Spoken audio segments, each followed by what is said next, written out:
looking for her very own sunshine. All alone in her faith, many roads to travel time, but she don't mind. Lost child. I like that song. Right. Interesting world.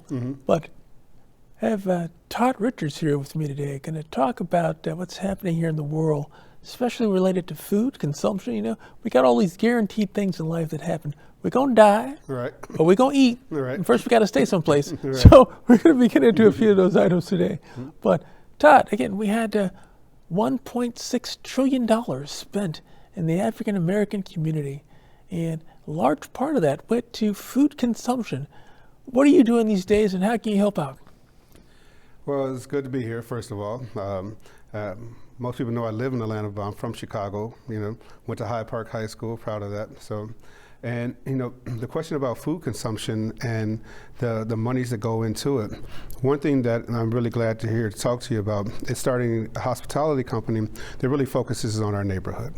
I mean, we have to get back into having hospitality of our own in our own neighborhoods, not only to contribute to, you know, society as a whole, but also give, you know, our community faces that look like us, cuisine that represents us, and not just in one type of cuisine, but I'm saying that we have a platitude of different types of cuisines that we have. You not chicken wings?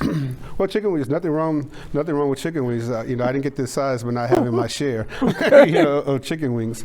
But there's a lot of things, you know, that we've done that other people have capitalized on, and I'm saying that it's opportunity for us to capitalize on ourselves. Well, right now you're in the industry right now. I hear that you're starting up different types of institutions, companies that you're trying to do throughout the country, and different things that can be done, even something that's going to be starting here in Chicago that's part of what you're trying to get done. Yeah, you know, well, Chicago, again, is home, you know, where I'm from, where my wife is from as well. We went to high school together, so it's really great, you know, for us to think about doing something here. And the thing is, it's really about community and how we can get back to that. And most importantly is that there's all types of foods that we can serve in our community. You know, the fast food chains that come in, you know, they've done a good job in employing youth and things like that.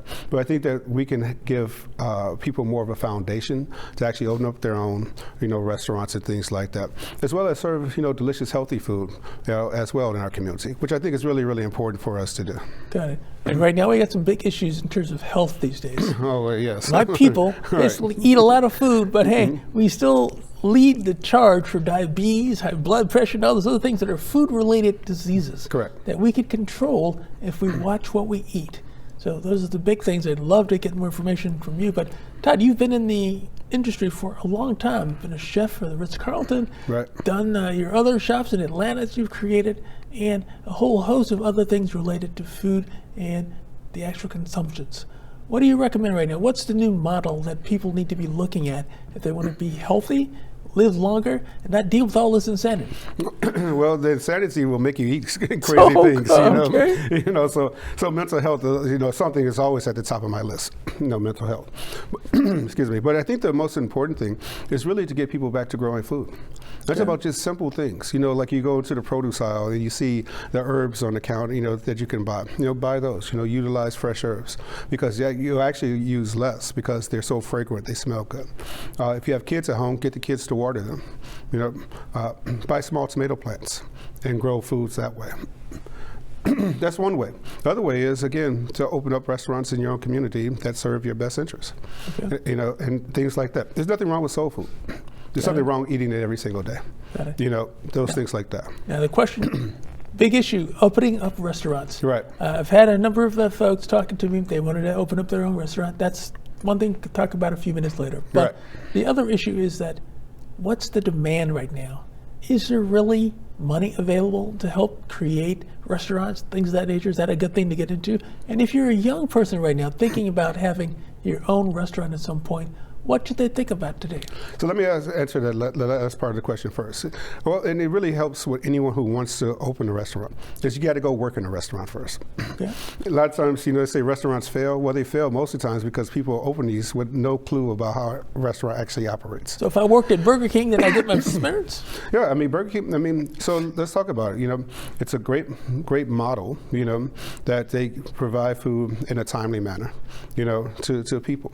And what does any restaurant want to do? They want to provide food to people in a timely manner.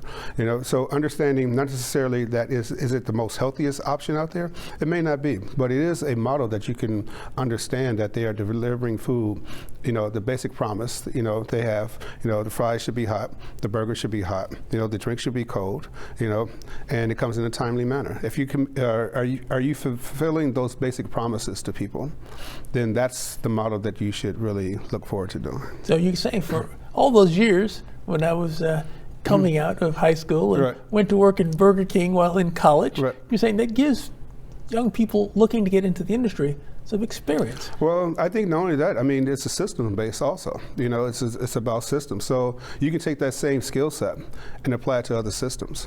It's logistics. You have a truck come in, you have to put things away in the cooler or the freezer. They have to be stacked in a certain way properly and things like that. So it's about organization. You have to work with other people, so it develops your soft skills and your leadership skills. Okay. So you have a lot of things that you can learn from working in places like that. And it's a model that you can repeat. Now, for myself, did I come up that way? I came up in the school of hard knocks. Most people can want to go to culinary school if they choose to, but even if you want to go to culinary school, my emphasis is that you have to work in the restaurant first. Okay. To really decide what you want to do. It's physical work. No doubt, it is physical work. And it's mental work as well. Not only do you have to deal with the temperament of your coworkers, you also have to deal with the temperament of the guests that you're providing service for. Okay. So if you go and you say, well, I can really do this and I can be successful at it, then that's a great model to work.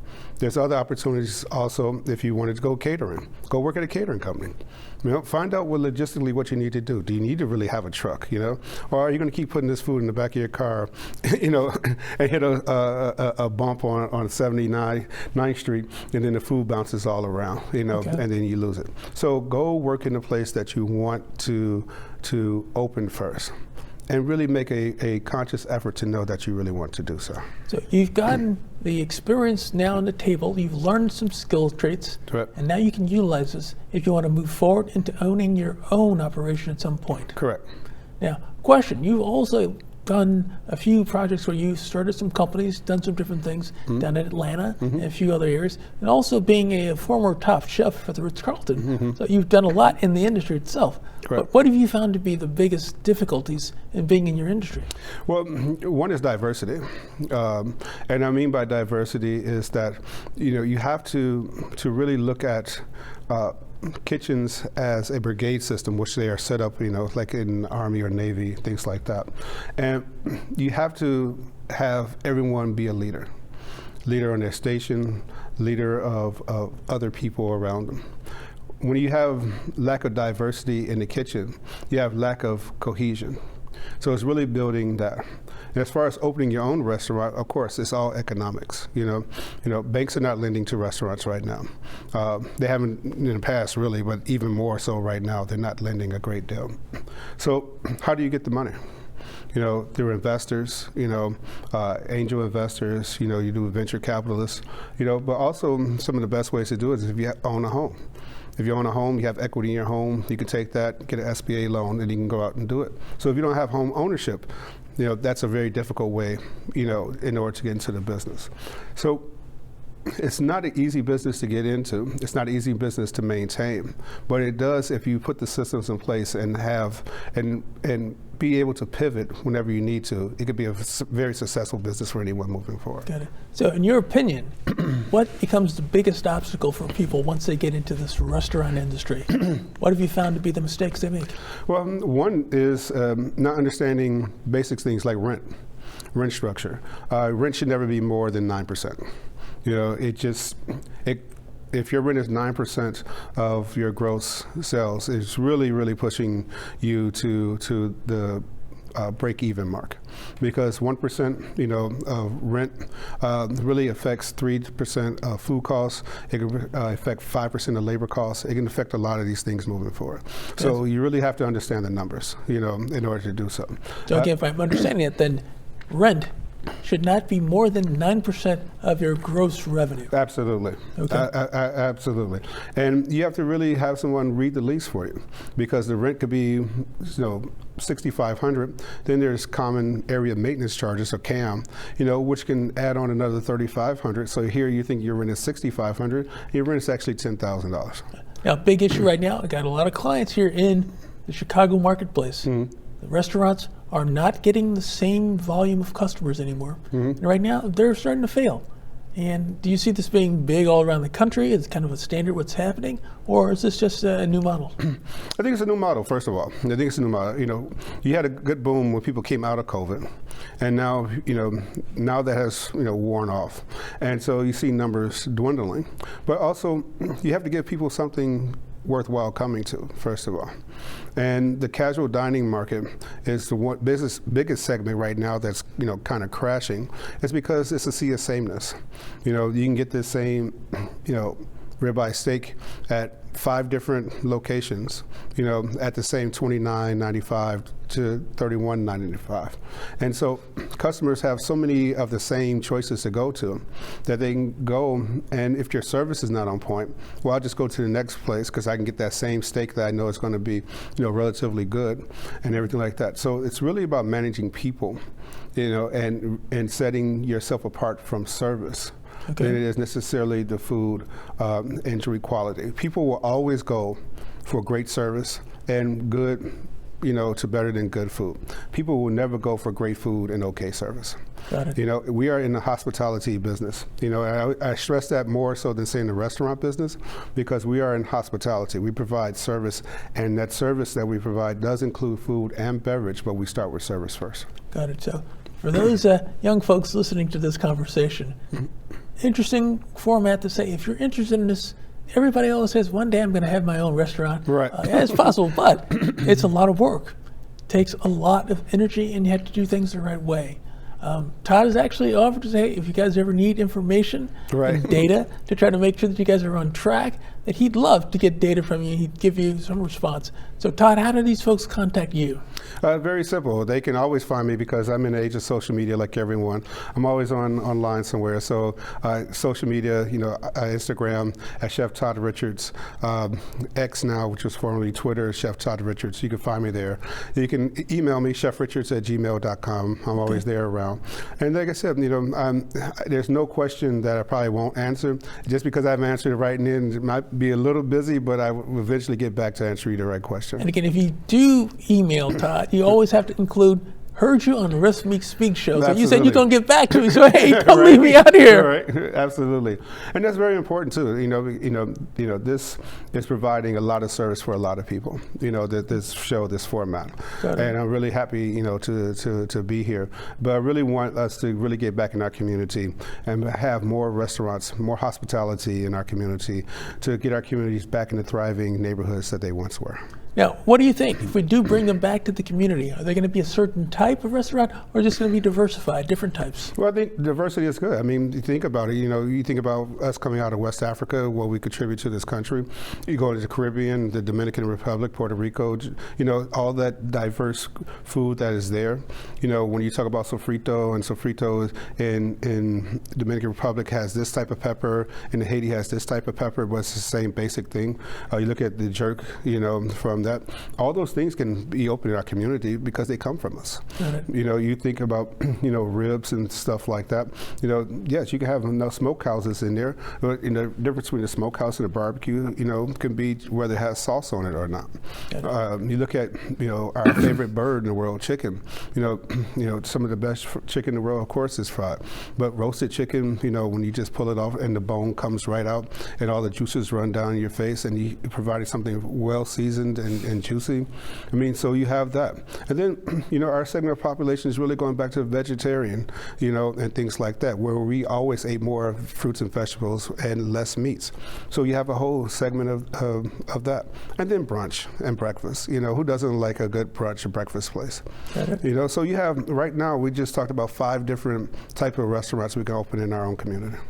Right now, looking at 2022, $1.6 trillion spent in the African American community.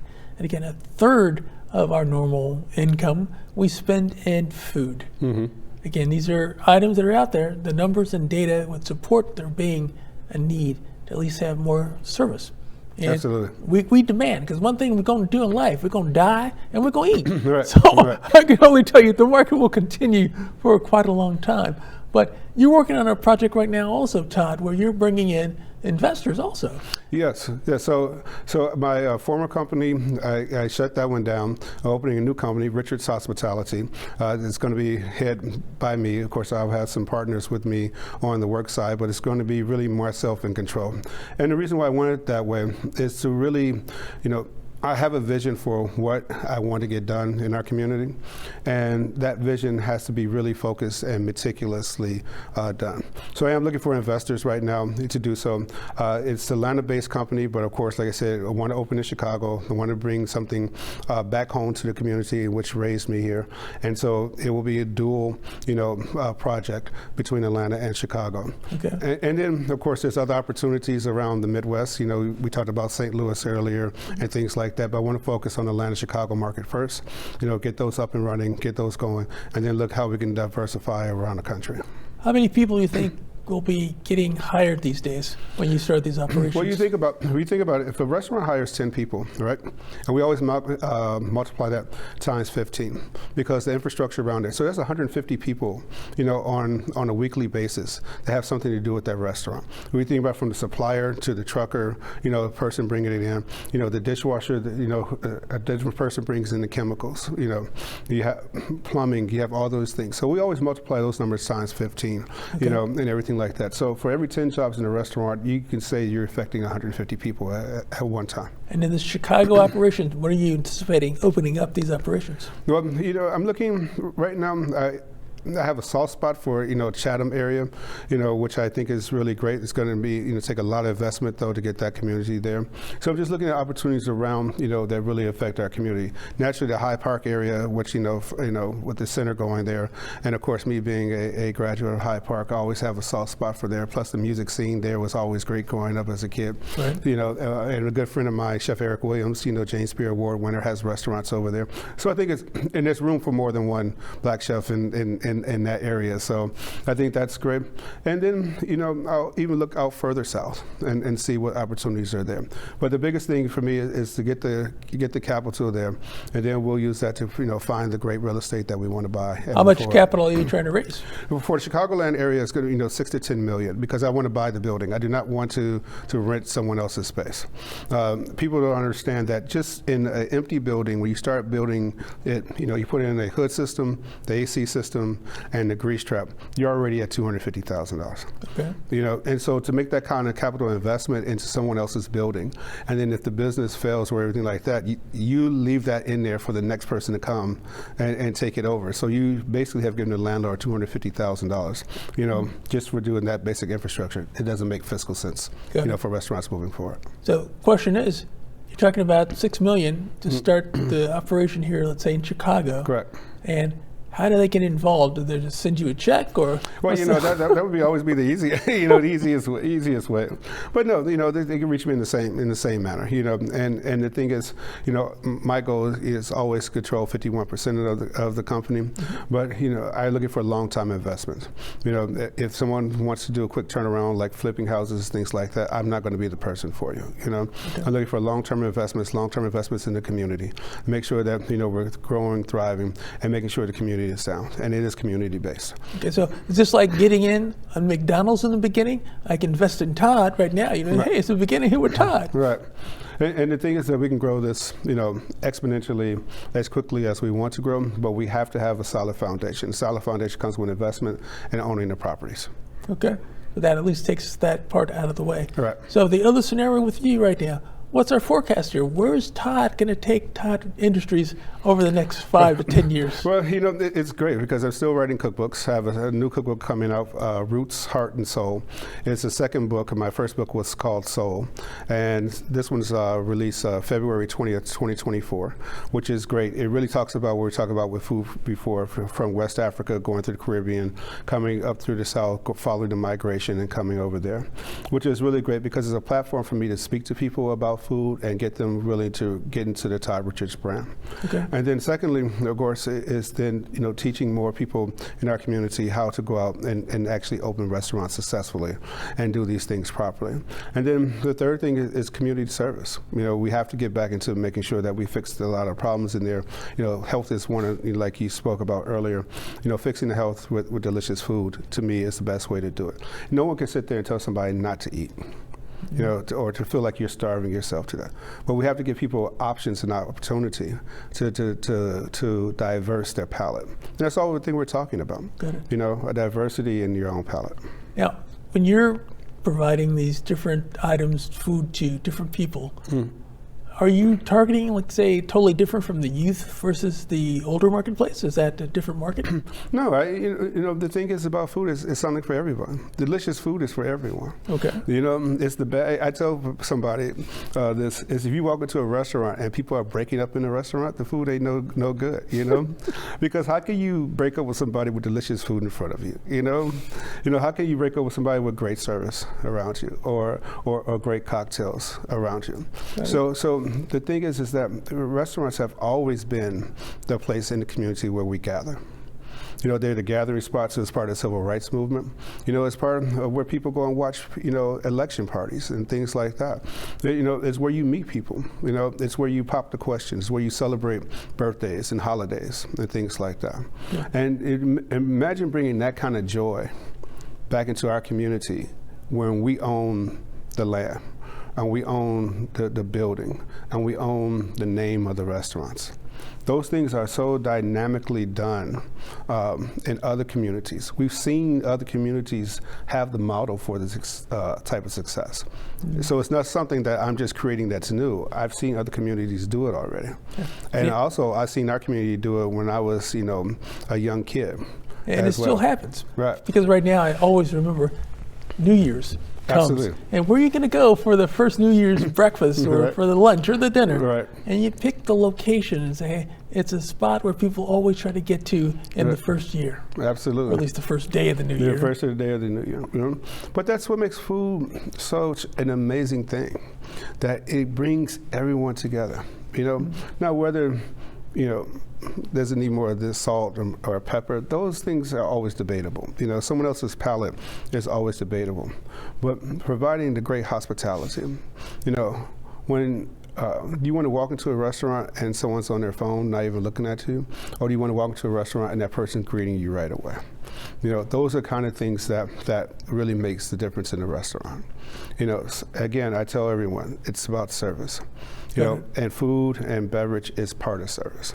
Now, you've been with a number of different restaurants over the past few years.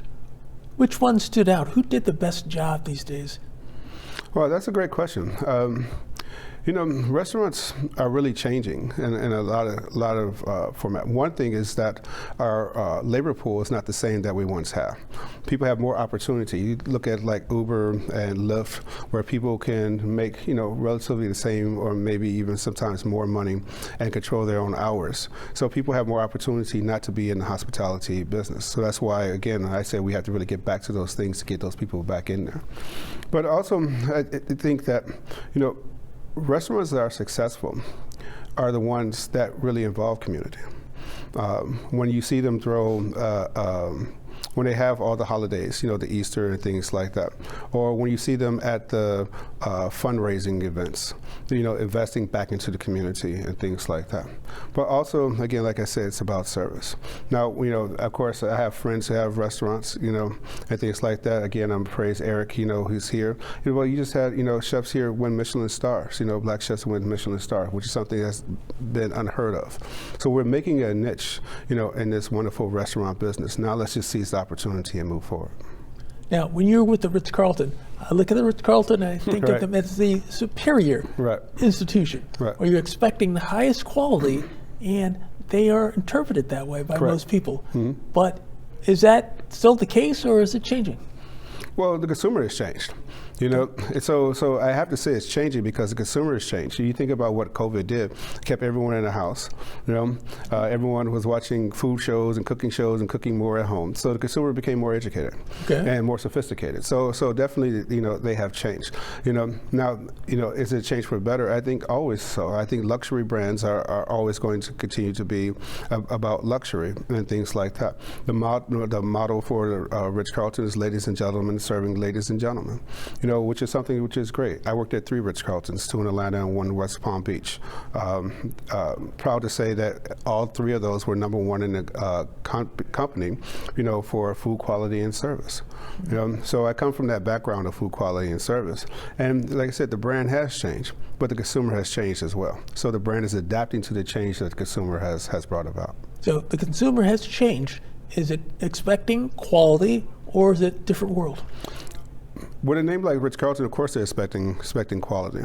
But also, I believe that we've always, as consumers, expect quality.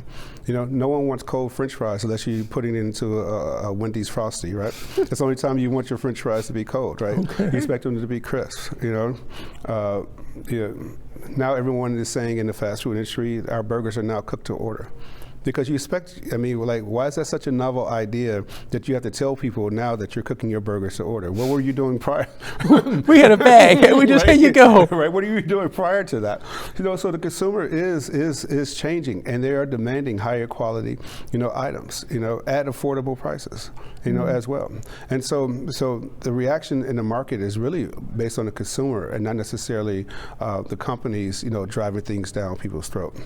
No pun intended. I got a market right now that's changed quite a bit. We got consumers that are looking differently. And I got these younger folks right now who are coming out and say, look, I'm not cooking anymore. I'm probably going to go out more now. Correct. But now they're saying, well, the price and inflation's gone up through the roof here, so maybe I'll cook myself at home. I don't know what's going to happen here. Right now, the consumer is telling me we want both sides. Well, I don't blame the consumer because really, if you look at the price of eating at home and compare it to the price of eating out, it's relatively the same. You consider your time and things like that, you know, in doing so. So the consumer is right. You know, like, do I go out to eat? Well, yeah, that's going to cost me, but my time making the stuff at home is going to cost me as well. But I can tell people that the consumer who eats at home and cooks at home will probably be a consumer that you would find eating at your establishment, you know, on a weekly basis, you know, because they understand the work it takes in order to go and to cook at home. I mean, think about it. Even if you want to cook a steak, you know, and you want it, you know, somewhere between medium rare and medium, that's still 25 minutes, you know, of your day that you have to do so. You have to do the sides, you know, that can be another 20 minutes. So you have an hour that you're invested in your own self-being at home cooking, where, you know, a lot of times, you know, we all are working, busy people. That's another hour you can do during work. So I understand that the consumer is in a tough, you know, place because basically the price of food at home can be almost equal to the price of food in a restaurant. Got it. So right now, again, Atlanta and Chicago, Yes. possibly some St. Louis flavor. Yeah. And this is something that will be taking place over the next year or two. Correct. And But most definitely, you know, this is a journey. I know I'm getting some gray hairs now, you know, but I'm still young and youthful and ready to really tackle this project, you know, that I'm starting. It's really great to be here, you know, in order to talk about it because I have that fire, you know, in me in order to really get back into our community. Okay, so what's the best thing you can tell people of Chicago? Todd is back. Right. I'm going to come Right. and get ready for me. Right. And I'm looking at possibly maybe in Inglewood or something like Inglewood, that. you know, Inglewood. Like I said, I'm going to do the ripple effect, which I always say. I plan a home and go out from there. More likely, try to look at Hyde Park and go out there, but there's no limits. You know, again, it's really what the real estate market is going to drive us, you know, to do, and get these commercial buildings, you know, that are there, and really invest into that because again, you have to own the real estate right now in order to be profitable in the restaurant business. Got it, because that's a changing model. Because McDonald's used to own a lot of the land spots that are there. Right. Now they're going into we don't want to own. Yeah, you had franchisees, they can own what they want. Right. But we're not into the owning the land anymore. But again, it's the model. Different companies have different ideas. Just like with Walgreens, one of the big operations in Chicago. They don't want the land sites anymore. They're actually selling the actual land facilities. That's not part of their model anymore. Well, I can understand it from their standpoint, who've done it for a very, very long time, with the McDonald's model. I think that us starting small, it's a great way. One, it can protect the investment, as well. At least we have an asset, that we can use, and as the asset grows, we can borrow against the asset and things like that. Same way we talked about people having equity in their home is something you can borrow against. So having the asset there. Then two, we're investing in ourselves because we're putting the infrastructure into our own building, which I understand right now is very costly to build infrastructure into a building, and certainly McDonald's and those companies, they own land, but they also own big lots of land too, and I think our sweet spot is going to be 5,000 square feet and smaller, Okay. and things like that. No, the biggest challenge though, of course, in a lot of these communities is parking.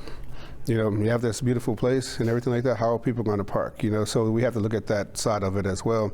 Where are people going to park? And things like that. But that's a great problem to have. That hey, you're so busy that people have no place to park. That's a successful restaurant. Yeah, it's kind of like going into New York these days. No place to park. Right. And again, I've got to play through the roof to own Right. the land here. So hey, look, let's just do this. Get what they used to do on Star Trek. Just beam the food over. Scotty, beam the food over. Right? I don't need this location anymore. But hey, that's coming. The technology says it could work. So we'll see if this can make things really move forward. Yeah. For you though, tell me the closing scenario. What's Todd going to do here? I need to know the story for Todd in the next 10 to 15 years. Well, the next 10 to 15 years is going to be great. I believe that really understanding where the industry is going, I have a good grasp on that. Good grasp on people and the youth. The youth, I find now that more youth are really wanting to get into the restaurant business than ever before. Once they understand how physical it is and things like that and how mental challenging it could be, but they're finding it to be lucrative, as well, from a working standpoint. And so I really want to invest more of my time with the youth, making sure that the industry grows. And then, of course, I'm going to be one of those people that never retire. I'll slow down, but my life is in kitchens, my life is in restaurants. I have other interests, of course, art. I become an avid painter as well, and things like that. And of course, music has always been my background, but I'm always going to be in restaurants. Now, what are you doing in music? I still DJ. Because I'm a bass player. Oh yeah. Well, my parents put me in Mayfair, or over there on 79th Street as a kid. Okay. So I think that was really great. So giving that music and cooking and music are really similar. They very are. They require timing. Require paying attention, they require counting, but they require the art too, the improvisation, things like that. It says one onion, but you got two small onions, so you cut two small onions to get to one onion, Okay. People say, about my recipes, or my recipes in even numbers, for people, because everyone can do 2, 4, 6, 8, 10. All the other musicians go 1, 3, 5, 7, 9, Okay. So there's things like that. There's a science to it, and there's this really formatic way of doing things, but you still got to have the art in it. You still got to have the love in it. You still got to understand the nuance in it. And teaching people about that and being profitable in doing so is really where I want to go. We talked a little bit about the different types of food. You said you're thinking about even getting into the Chinese type food distribution. Absolutely. It's one of the still growing segments in our community, Chinese food restaurants.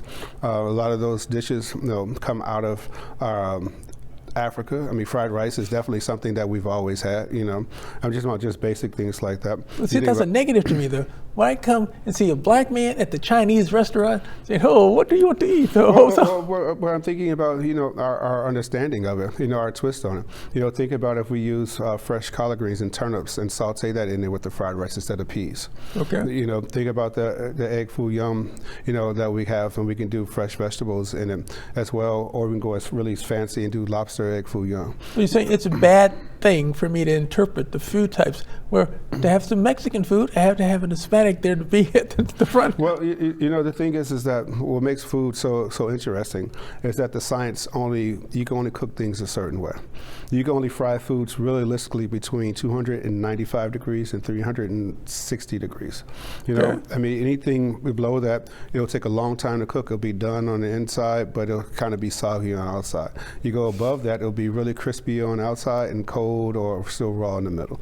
So the science only tells us you smoke meats anything higher than basically 300, which is really, really high to even smoke meats. You're not smoking, you're starting to grill. So the science tells us what it is. It's really how you interpret the ingredients. Things like you think about Jamaican cuisine with the ginger and everything like that. Also that's in Chinese cuisine, the ginger. So we can interpret the same types of dishes and the fashion of Chinese food and really make it a really delicious dish. So again, don't worry about not being a Oriental person at the front door when you come to make your orders. With my life at Jackman Hospitality, who I still work for, we opened One Flew South in Atlanta Airport. And it's still #1 rated airport restaurant in the world.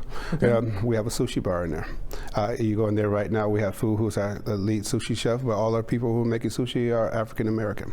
We can break down any fish. We can break down whole tunas, salmon, everything like that. We use the same traditional methods that they use in Japan.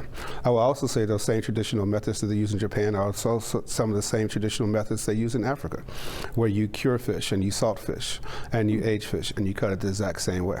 So you said don't get discouraged if you see a bunch of black people with all these knives trying to cut the food up. Well, the discouragement should be in yourself, of looking at people on the surface and not be willing to try something new and taste the cuisine. If you look at the Hispanic population, they're in everyone's kitchen. They interpret everyone's food the exact same way. They can cook, in anyone's kitchen, and, at one point in time, they were there because the labor was inexpensive, but now they're opening their own restaurants. You look at what David Chang, one of the most successful chefs in the world, what he's done for Korean food, and Korean food, was never on a Michelin star list. Now there's 2-3-star Michelin Korean restaurants around the world. Okay. So I'm saying this is that other people, have their own cuisine. They also have interpreted other people's cuisine and brought into their own.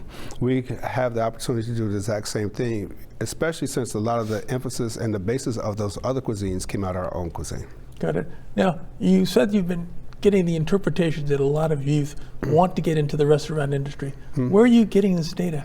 Well, one thing is that they show up. Let me think about it. Show up as a dishwasher. 2 weeks later, you're working at a different station. You think about the fast food chains. Our youth are still working there. And they're finding careers. In that business. You look at the airport space, which I operate in with Jackman Hospitality. That the youth are there. So I've seen them there. Also, as diners. We're seeing more youth come in as diners, and not just eating, the classic, just give my kid a French fries and a well-done burger or a cheeseburger, plain, nothing on it. We're seeing these kids eat more diverse foods in our restaurants. We're seeing kids know what sushi is at a very young age. Okay. So it's not only from a worker standpoint, I see it from a consumer standpoint as well, where we're having that youth come in and eat, and they're the first one now pulling out their phones, taking the pictures, putting the things on Instagram and stuff like that. So it's not only are they doing it in a consumer way, that you and I might be used to, they're doing it in a fashionable way where they're spreading this food around to a diverse population. Okay, so right now we got that part of the youth doing. And again, what about the senior part of our population? Well, the senior part of our population have always, been about service. Yeah. You get dressed to go out to eat. And some of those things I think that we really need to bring back into the restaurant. I'm not saying all restaurants. I'm just saying in some, that we should come, ready to eat and have an experience. Now, are you saying more seniors actually coming to work also in the restaurant? Well, I would say that we are seeing, especially, you and I talked about Social Security, being something that some people are not even going to live to see. They have to keep working. You can get into the restaurant industry. There's a lot of, not only fast food places, a lot of mom and pop places. You just need a nice host and things like that. So we're seeing that as well. And then from a consumer standpoint, they're always still going to go out and eat. We see them, at different times of the day. Like at brunch, we'll see them and things like that. Or we'll see them through holidays and things like that. But these matriarchs and patriarchs are our family. We always have honored, and then what's the best way to honor them is, to go out to eat and celebrate. So we're seeing that population as well. Okay, so they're there. They're not going any place. Say, hey, we're not going to die off. We're going to eat. So hey, just not worry about that. But in other things, right now with food, is there going to be any government regulations these days on what's being consumed? I mean, right now we got some health issues right now, especially in the African American community. Are we going to see some regulations to say what people can and cannot eat? Well, absolutely not. I don't think so. I mean, because we understand that the drug side of it and keeping people unhealthy is a very powerful group right now. And so we have to do it ourselves. We really have to get youth back to eating fruits and vegetables that they know, growing their own. And people say, well, how can I grow? I don't have any space. You always have space. If you can grow a plant in your house, you can grow a tomato, you can grow an eggplant, you can grow peppers. You can grow these things. And I'm not speaking from a space where I'm just telling people that I actually do it myself. That I've actually just gotten, basic Home Depot buckets and filled them with dirt and fertilizer and cut a drain hole and grow vegetables by myself. So, how much can you do? Well, I got a little obsessed with it, so I probably had enough for probably 4 homes and things like that. But it's really about, getting back and understanding the earth. There's regulations, happening right now with, lab-grown meats and things like that, which eventually, to your point about Star Trek and the replicator and things like that, basically that's what we're making is replicated, meat products, and they're allowing that to come into the market as well, which is really strange because it's not like we're hurting for, meats and things like that moving forward. So I don't think the regulation is going to change until the consumer changes. Okay. And the consumer has to change in order to live longer. And for me, the simple way is just to start growing something at home. Got it. So I guess really the question, as we talked about earlier, consumption is the factor here, but our legislation will only be driven by what our voters say, hey, this has to change. We got people dying. We got certain food consumption that should not be done by certain people. So why not regulate this stuff and stop the people from dying? Death is an industry all of its own. Yes, it's a big one. It's been one, for a long period of time. We have to do it in our own community first, though. We have to really stand up and show up. Voting is one of the best ways to do it. And that has to be on the ballot. Those measures have to be part of the consumer's interests. Certainly if we can talk about legalizing marijuana, we could talk about healthy fruits and vegetables in our kids' schools. We could talk about, what bags, grocery bags you can take your foods home in. We could talk about the foods that actually go into your body. Okay. So we're putting a lot of the cart, around the horse, but the horse ain't hitching up to it yet. Okay. So we really have to really push ourselves and say that, hey, let's talk about the churches, let's talk about the schools. Can a church once a quarter have a community farmers market? Where we're getting people back out there. Can we do that at school? Can we have a community farmers market at school once a month? Mm-hmm. Can we utilize groups like Wholesome Wave, that I've been on the board of, where they match dollar for dollar EBT, up to $50, where we can take that and set up a farmers market in a church or a school once a month, and parents could pick their kids up and be part of the community again. Okay. So there's a lot of these things out here already that are happening. We just have to put them all together in order to force the change. Because, again, if you're worried about the bag that the food goes in, but you're not worried about the food that's being consumed, then, again, the horse is just sitting around, running around the pasture, and the carts are just rolling around the wayside. So, Todd, put the crystal ball on. What do you see as being our future? What are we going to be doing as consumers here? What's going to be the top quality restaurant types And what will this be over the next 50, 100 years? What do you see being? Well, 50, 100 years, I don't know if we'll, I'm looking at the forecast, the crystal ball. But I do believe that you're going to see more smaller community-oriented restaurants opening. I think the big conglomerates of 10,000, 15,000 square foot restaurants right now are going to start to go by the wayside. One, it's very risky. Again, it's about owning land and everything like that. That's a very risky proposition to build a building that big and not have it, being housed and everything for a certain amount of time. So I think there's going to be smaller restaurants there. I think that also you're going to see delivery platforms change again. Where you have the DoorDash, the Uber Eats, and things like that. I believe you're going to see a different platform pretty soon. We always try to get the pickup model in those platforms to be more robust. I think you're going to see that become a little bit more robust as well, depending on where the economy goes with gas and things like that. But the final thing I would say, though, that the biggest change you will see is that the more educated consumer is going to demand fresher products. Like I said about the fast food places saying that they're cooking burgers, freshly cooked burgers to order, the consumer is already demanding better quality food.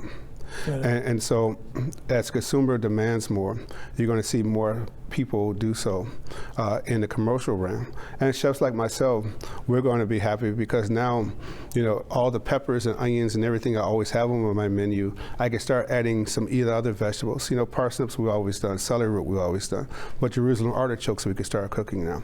And then we can also bring out other pepper colors. Peppers are not just, red, yellow, and green. Purple peppers or, have really, distinct flavor. You can see us utilizing other peppers from other areas like poblano peppers. So you see that always in all the grocery store. You have this little section of, serrano peppers and jalapeno peppers sitting there, and the poblano peppers are sitting right next to it. And to me, it's one of the most flavorful green pepper that you ever taste. Got it. So you'll see more diversity in that, but you'll see us chefs responding that we're going to bring even more type of vegetables out. Rutabaga is one of my favorite vegetables. My grandmother used to, cook them all the time. And you're going to see us putting more of those things on our everyday menus. Got it. Right now, that's the world of what we're talking about in the restaurant industry right now. Mm-hmm. You've given kind of an overview of what we have to anticipate, look forward to, and what's going to be happening with our youth. So you're saying there's definitely a youth that has a dimension to say, hey, look, they like certain things, and they're going to make it happen. And right now, it looks like we may even have some legislation coming in to try to determine what we're going to have to do over the next few years. Absolutely, but restaurant business, like most, but particularly restaurant business, is consumer-based, and they set the market. And they will tell you really quickly what they're willing and will not pay for. And you see some of those initiatives, like some people will, wish they would bring certain dishes back or certain sodas back. Some sodas don't exist anymore because the consumer said we don't want them anymore. It's not demand. Right. So as people become more educated and more sophisticated and their palates have become more diverse, you're going to see more of that happening in certain restaurant operations. Got it. So again, you got the operations that are going to be expanding. You got the $6 million looking at for a Chicago operation. People can even get involved. If they come through Todd, you get data sent out to you. And they go to what website again? RichardsHospitality.com. Of course, again, on social media, you can find me on all social media platforms. And then, if I'm not around, everyone in my family still lives here, so you might bump into them somewhere, on the streets of Chicago. But just contact me, and it's really, again, I just stress it, I probably said it 100 times, but, it's about community. I want to build something in our community that our community can be proud of, can go to and be the epicenter of communication and making the world better. So can we do this again? We used to talk about this a lot back in the 60s and 70s almost, but is that something you think is available to recreate? Well, I don't think it's necessarily recreating. I don't think we've lost it totally. I think it's reshaping it and making it more accessible, first of all, but also making it more diverse, within the same ownership structure. And that to me is the hallmark of a successful restaurant group, where you can be diverse and have that same structure. The food costs in the steakhouse is totally different in food costs in the fast casual, but doesn't mean that we can't have both. Okay. Because we do eat steak, and we also eat in the fast casual world. We do eat dinner, but we also eat breakfast. Now, do you see a big difference between the racial consumption types, white versus black, Hispanic? Are they pretty much all the same, or they do have different palates? Well, different palates, yes. Typically, though, like most communities, people eat where their own people eat. The great thing about delicious food is that once you discover it, quote unquote discover, I don't know how you can discover something that's already there, but that's the term people use. But once you find this place, you come back and then you bring other people from your community in, and next thing you know, you have a diverse society inside that one restaurant. Yeah. But typically in the beginning, people always eat with their own, Yeah. Now, do you see the big division, breakfast, lunch, dinner? Right now, for me, I'm a big breakfast person. Mm-hmm. That's my major consumption format, and maybe a lunch. But dinner, I'm kind of like usually, hey, I've done it to the morning, afternoon, and don't need any more for the evening. Well, the thing about breakfast, which why people love it so much, and it's typically almost like Thanksgiving dinner, it fits the palate very, very well. So you think about it, if you have a pastry, which is something sweet, you have bacon or something like that, you have something salty, so you have two of the great things on the American palate that we're known for eating. Okay. And then you have sour, or bitter, you get some acidity from like orange juice or something like that. You can get bitter from coffee, if you drink coffee or something like that. So think about it, if you have a traditional American breakfast, orange juice, coffee, meat, and a breakfast pastry, then you got eggs and stuff like that for texture, then you've basically fed everyone in the United States, because most people can consume 3 of those things in the palate at one time, but me as a chef put 4 of those things out there, I know that I'm going to feed everyone. It's just like why Thanksgiving is probably the most popular holiday, because the turkey, you're there, you brine it, you have some saltiness there, you have cranberry sauce, which is bitter, you have candy yams, which are sweet. You have some acidity in cranberry sauce too. You have sour.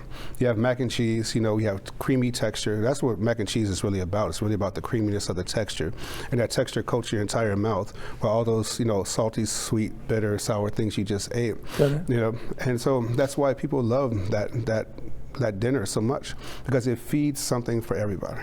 Yeah, it's one of those things I always remember.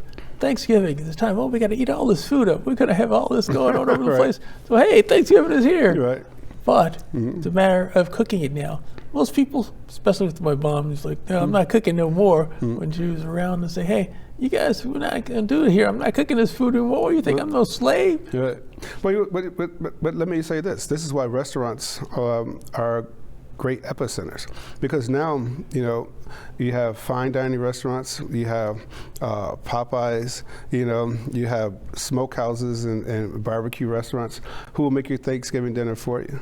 Think about it. If Popeyes will fry your turkey for you, you don't have to sit there and risk, setting your back porch on fire. Or you have your favorite fine dining restaurant who's normally closed on this day, who are making these turkey roulades and everything like that because there's only 4 of you all at home. Or you have this, you want to smoke turkey, and the barbecue place usually closed on Thanksgiving, but with COVID they needed to do some extra revenue. Now they're smoking turkeys and ribs and brisket all year round, especially on Thanksgiving. Yeah. Now, has COVID really changed the face of the restaurant industry? Well, it has, because like I said, the consumer is more sophisticated, more educated right now. They had a lot of time at home, so it's definitely has changed that. It also has changed it because people have fatigue. They have fatigue of still being in the home, for that long period of time in COVID, so they want to get back out. We've seen this in the airline industry where, commercial travel has not all the way come back, but consumer travel, the everyday consumer, they're traveling like gangbusters right now. So we've seen that. We've actually seen numbers in the restaurants at airports go higher than they were prior to COVID, because everyone wants to get back out. And I think the third thing that COVID really did was it gave appreciation to the industry. that these epicenters of restaurants, when they close, and you have blocks and blocks, in some cases, of buildings now abandoned, or you have places where people used to just meet and drink coffee and talk about these world problems, those closed. So it gave appreciation to the restaurant business, and I use that, figuratively, just saying that we think about the coffee houses and everything like that. We lump them all under that same umbrella, but just the neighborhood bar. Okay. Where you can go in and someone knows your name. When those close, what does that do to the neighborhood? So I think people have gained such more appreciation for restaurants in their community. Okay. It's just one of those things that will continue to exist. They're Right. not going any place, but Right. they just be there in a little different format. Absolutely. Yeah, this format, I always remember Friends. They get together at this bar. Right. That's just the way people will socialize. Absolutely. And you'll see the same thing also with the restaurants. People are going to get together, and it'll be kind of that same format of Friends. Well, who's going to be here at the restaurant tonight? Right. Well, we'll never know. But Right. just take a look, and we'll make this thing happen. But you see the interest saying, hey, they're coming, not going to leave out, and they want to do it better. Absolutely. How are they going to make it different? Well, one thing is that their palate is diverse. Again, they're growing up with sushi being every day. Ramen not just being the one you get in the box that we get at the grocery store.